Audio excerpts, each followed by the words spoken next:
உங்களால முடிஞ்ச அளவில் நீங்கள் நன்மை செய்யணும். ஆண்டோடைய பிள்ளைங்க கண்டிப்பாக நீங்கள் நினச்ச நன்மை செய்யணும். ஏதாவது ஒரு உதவி. நீங்கள் நிறைய பேர் பஸ்ஸில் போகும்போது கூட பஸ்ஸில் சீட்டு இல்லை, உங்கள் குழந்தை வச்சு நிற்பாங்க, உங்களுக்கு உட்கார இடம் கொடுக்கலாம். நீங்கள் நிற்கிறவங்களுக்கு உங்களுக்கு குறைச்சி போகிறது ஒன்றும் கிடையாது. அதனால் திருப்பி எடுத்தாக்க உங்கள்கிட்ட எதுவும் கையில் நீங்கள் ஒரு எவ்வளோ காசு இருந்தாலும் ஒரு தரமோன்னு கேட்டாங்கன்னா அவங்களால நம்மளால முடிஞ்சவங்கள ஒரு 10 ரூபா கையில் கொடுத்துடணும். 10 ரூபா இல்லைன்னா ஒரு 5 ரூபா கையில் கொடுத்துடணும். அது நன்மை தான். அது இந்த ரொம்ப தண்ணி கிடச்சுன்னா தண்ணி கொடுக்கணும். தண்ணி யாராவது கொடுப்பாங்க, நமக்கு டென்ஷன் நீங்கள் போனீங்கன்னா அதுவும் ஆண்டவர் பார்வைக்கு கோபம் வரும். அதனால் ஏழை பிள்ளைகளுக்கு இறங்குறோம், கர்த்தர் கடன் கொடுக்குறேன், கொடுத்ததை அவர் திரும்ப கொடுப்பாரு, அதை சொல்லியிருக்கிறாரு. நீங்கள் எப்போதும் என்ன செய்யுங்க, கர்த்தருக்கு மனமகிழ்ச்சியாக இருங்க. அவர் உங்கள் இருந்துட்டு மேலாம் நீங்கள் அருள் செய்வார். எப்போவும் நீங்கள் ஆண்டவரின் பிள்ளைங்க சந்தோஷமா இருங்க. ஆண்டவரத்தில் நீங்கள் மனமகிழ்ச்சியாக இருங்க. கர்த்தர் மன விருப்பத்தில் அந்த ஆசீர்வதிப்பார் பைபிள் போட்டிருக்குது. அதனால் நீங்கள் மனமகிழ்ச்சியாக இருக்கிறது ஆண்டவர் பிடிக்கும். உன் வழியை கர்த்தருக்கு ஒப்புவித்து அவர்களும் நம்பிக்கையாக இருங்க. அவரே காரியத்தை வைக்க போனான்னு கொடுத்து உன் வழியை நீங்கள் கர்த்தருக்கு ஒப்புவீங்க. ஒப்புவித்து அவர் மேல் நீங்கள் என்ன செய்யுங்க, நம்பிக்கையாக இருங்க. எந்த மனுஷனையும் நம்பக்கூடாது. இந்த மனுஷன் மாயையும் பயிர் போட்டிருக்குது. மனிதன் வந்து கடந்து போகிற நிழலுக்கு சமான் சொல்லி போடுறது. அது மாத்திரம் இல்லை, கர்த்தரை நம்ம மனுஷனை நம்புவதை பாருங்க, கர்த்தர் மேல் பட்சத்தில் இருக்கிறதே நல்லா. அதனால இந்த ஆசீர்வாசம் உள்ள மனிதர்கள் நம்பதை விட்டு விடுங்கன்னு பைபிள் கொடுக்க. நிறைய மனிதர்களை விட்டுருங்க. அது வந்து நீங்கள் அவங்கள நம்பாதீங்க. உங்கள் குடும்பத்தின் பிள்ளைகளை நம்புங்க. அது வந்து ஃபுல் அன்பு உங்கள்கிட்ட ஏசப்பா மேலே தான் இருக்கணும். அதனால தேவனுடைய பிள்ளைகளை நீங்கள் ஆண்டவருக்கு கொடுக்குற காலத்தை நீங்கள் ஃபர்ஸ்ட் தான் கொடுங்க. அப்புறம் 2வது குடும்பத்துக்கு நீங்கள் கணத்தை கொடுங்க. கண்டிப்பாக குடும்பம் முக்கியம். ஆனால் ஆண்டவர் தான் உங்களுக்கு முதல். ஆண்டவர் ஃபஸ்ட்டு இடம் கொடுக்கணும். ஆனால் குடும்பத்துக்காக நீங்கள் போராடி ஜெபிக்கணும். அதனால குடும்பம் வந்து நிறைய பேர் குடும்பமே இல்லாமல் இருக்காங்க, கஷ்டப்படுறாங்க. ஆனால் குடும்பத்தை ஆண்டு கையில் கொடுத்துருக்காங்க. அந்த குடும்பத்தை நீங்கள் பத்திரப்படுத்தணும். அந்த குடும்பத்தை நீங்கள் சின்ன உதாசனமாக நீங்கள் நினைக்கக்கூடாது. ஆண்டவர் கொடுத்த குடும்பங்கள், அந்த குடும்பங்களை நம்ம பத்திரம் பாதுகாக்கணும். நம்ம இந்த பூமியில் இருக்கிறவங்க பத்திரம் பார்க்கணும். அது ஆண்டோடைய கருத்தில் இருக்குது. அதனால் நீங்கள் தேவனுடைய பிள்ளைகளாக நீங்கள் என்றைக்கும் ஆண்டவரிடத்தில் மனமகிழ்ச்சியாக இருக்கணும். நம்ம வந்து மனமகிழ்ச்சியாக இல்லாதபடி நம்ம வந்து நம்மளுடைய மகிழ்ச்சியை நம்ம வந்து இழந்துட்டோம்னா அதை பெற்றுக்கொள்ள கஷ்டம். அதனால ஆண்டு இழந்து போனது எல்லாம் திரும்ப ஆண்டு தருகிறவங்க தான்.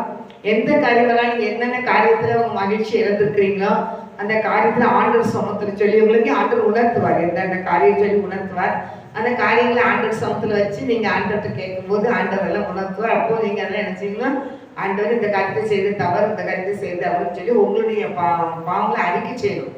எப்படின்னா தெரியாமல் இப்படி அண்ணா பேசின வார்த்தைகளோ அதில் முன்னாலெல்லாம் எல்லாம் நனவுப்படுத்துவாங்க ஆண்டவர். அதனால இதெல்லாம் ஆண்டத்தை மன்னிப்பு கேட்டுகிட்டே இருக்கும்போது ஒரு சில நாட்களில் ஆண்டவர் விடுதலை கொடுக்குற தேவனாக தான் இருக்கிறாரு. அவர் வந்து விடுதலை பண்ண மாட்டேன்னு சொல்ல மாட்டார். ஆனாலும் அந்த விடுதலைக்கு நம்ம பாத்திரமாயிட்டோமான்னு சொல்லி ஆண்டவர் பார்ப்பார். அதனால் தேவனுடைய பிள்ளைகளாகி நீங்கள் ஏசப்பாக்களாக நீங்கள் என்ன செய்யணும், மகிழ்ந்து கழிவு கூறணும். கர்த்தருக்கு மனமகிழ்ச்சியாக அவர் இதயத்தில் கேட்டதெல்லாம் உனக்கு அருள் செய்வார். இதற்கு வேண்டுதல் என்ன இருக்குதோ அதெல்லாம் அருள் செய்வார். நம்ம வந்து முகத்தை துக்கமாக வச்சுக்கிட்டே இருந்தோம்னா நம்ம ஆண்டவருக்கு வந்து ஆசீர்வாதத்தை பெற்றுக்கொள்ளவே முடியாது. அதனால் நீங்கள் தேவனுடைய பிள்ளைகளை நீங்கள் என்ன செய்யணும், ஆண்டவரிடத்துல நீங்க என்ன செய்யணும், ஆசீர்வாதத்தை பெற்றுக்கொள்ள வேண்டும்னா கர்த்தருக்கு மனமகிழ்ச்சியா இருங்க. கர்த்தருடைய பிள்ளைகள் எப்போதும் என்ன செய்யணும், சந்தோஷமா தான் இருக்கணும். அவர் நமக்கு ஆண்டவர் வந்து ரட்சிப்பின் சந்தோஷத்தை கொடுத்துருக்கிறாரு, உற்சாகமான ஆவியை கொடுத்துருக்கிறாரு. அவர் தாவீது சொல்வார்ல, அப்படி சமூகத்தை விட்டு எனக்கு தள்ளாதையும் அப்படி ரட்சிப்பின் சந்தோஷத்தை எனக்கு திரும்ப தாரும் அப்படின்னு கேட்ட மாதிரி அவர் தாவீது சில காரியங்களை ஒரு காரியத்துல தான் பாவம் செஞ்சான்னு போயிருக்கு. அந்த காரியத்துல அவர் பாவம் அறிக்கை பண்ணி அந்த இடத்துல ஆண்டவர்கிட்ட மனம் திரும்புறதை நம்ம பார்க்கிறோம். ஆனால் தேவனுடைய பிள்ளைகளாக நீங்களும் மனம் திரும்புங்க. ஆண்டவர் சமூகத்தில் நீங்கள் கொஞ்சம் சொல்லுங்க, ஆண்டவர் இந்த காரியத்தில் விடுதலை தாங்கன்னு கேட்கும் போது கண்டிப்பாக ஆண்டவர் தந்து நம்ம குடும்பத்தை கட்டி எழுப்புவார். அதனால் நம்ம குடும்பத்தை விடவே மாட்டார். ஆண்டவர் நம்ம மேலே அன்பாக இருக்கிறாரு. தேவனுக்கு முழுமையான அன்பு வைங்க. ஏசப்பட்ட முழுமையான அன்பு வைக்கணும். அதை ரொம்ப நேசிக்கிறாரு. முழுமையான அன்பு வைங்க. கர்த்தருடைய பிள்ளைகள் என்னன்னு சொல்கிறேன், கர்த்தருடைய பிள்ளைகள் அதிகாலமே எழுப்பி ஜெபிங்க. நீங்கள் நல்லா தூங்கி இழுத்து மூடி தூங்கி 7 மணி 7:30 மணி நேரம் தூங்கிக்கிட்டே இருந்தீங்கன்னா ஆசீர்வாதத்தை பெற்றுக்கொள்ள ரொம்ப கஷ்டம். அதனால நம்ம எப்போ ஜெபம் பண்ணா என்ன, எப்படினாலும் ஆண்டவர் ஜெபத்தை கேட்பார் அப்படின்னு நீங்கள் நினைச்சாலும் நமக்கு நம்ம தமிழ்நாட்டுக்கு நம்மளுக்கு இந்திய தேசத்துக்கு அதிகாலை வேலைன்னு இருக்குது. வெளிநாடுகளில் டைம் மாறி கிடக்குது. அதனால நம்ம அந்த அதிகாலையில் 4 மணிக்கு எழுப்பி நம்ம ஜெபிக்கும் போது தேவனாய் கர்த்தர் அந்த நம்மளுடைய அவருடைய வேலை எவ்வளோ வாஞ்ச வச்சிருக்குது அதை பார்ப்பார். அதிகாலையில் எழுப்பி அவரே விடுவார். அவர் நம்மளே கஷ்டப்பட்டு எழுப்ப வேண்டாம். ஆண்டவருக்குள்ள ஆண்டரே நீ இந்த டைத்தில் நீ எழுப்பி கொடுங்கன்னு சொன்னால் கரெக்டாக 4 மணினா 4 மணிக்கு கரெக்டாக எழுப்பாங்க. 3 மணிக்கு எழுப்பணும் நான் ஜெபிக்கணும்னு சொன்னால் நீங்கள் 3 மணிக்கு சொல்லுங்க, கரெக்டாக ஏசுவா 3 மணிக்கு உங்களை எழுப்பிடுவாங்க. நைட்டு 12 மணிக்கு நீங்கள் எழுப்பணும்னு சொல்லி ஏசுபடுத்தினா 12 மணிக்கு ஏசுப்பா எழுப்பிடுவாங்க, விட மாட்டாங்க. அவர் வந்து நான் ஜெபத்தை விரும்புகிறாரு. அது மாத்திரம் இல்லை, கர்த்தருடைய பிள்ளைகள் ஜெபிக்க வேண்டும் அப்படின்னு அவர் நினைக்கிறாரு. அதனால நீங்கள் ஜெபிங்க. யாராக இருந்தாலும் சரிதான், விசுவாச பிள்ளைகளாக இருந்தாலும் சரிதான், ஊழியக்காரங்களாக இருந்தாலும் சரிதான், அவர் அதிகாலையில் எழுப்பி ஜெபிக்கிறது அங்கே ரொம்ப விரும்புகிறாரு. நீங்கள் கர்த்தருக்கு மனமகிழ்ச்சி இருந்தீங்கன்னா ஆண்டவருடைய என்ன சொன்னாரோ அதை கேட்க சொல்லுவோம். நம்மளால நமக்கு அதை தட்ட முடியாதுட்டா என் நிமித்தம் ஏசப்ப மனசு கஷ்டப்படக்கூடாது அப்படிங்கிற அந்த வாரம் நம்மகிட்ட வரும். என் நிமித்தம் நீங்கள் கஷ்டப்படக்கூடாது, ஏசப்பா நீங்கள் என்ன செய்ய சொல்றீங்களோ அதை நான் செய்கிறேன் அப்படின்னு சொன்னீங்கனாலே ஆண்டவர் சந்தோஷப்படுவாரு.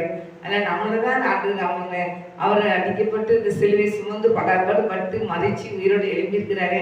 எழுப்பி நம்மளை எல்லாத்தையும் ரட்சித்துக்கிட்டு இருக்கிறாரு. அதனால நம்ம தான் என்ன செய்யணும், ஆண்டுக்கு நம்மளை ஒப்பு கொடுத்து தேவ சமூகத்துல ஜெபிக்கணும். ஆண்டவர் ஜெபிக்கிற பிள்ளைங்க நம்மளை கொடுத்து ஆண்டவர் பெரிய காரியங்களை செய்வாரு. இன்னைக்கு ஆண்டவர் அறியாம இருக்காங்க நிறைய பேர். ஏசப்பனா யாருன்னு தெரியாம இருக்காங்க.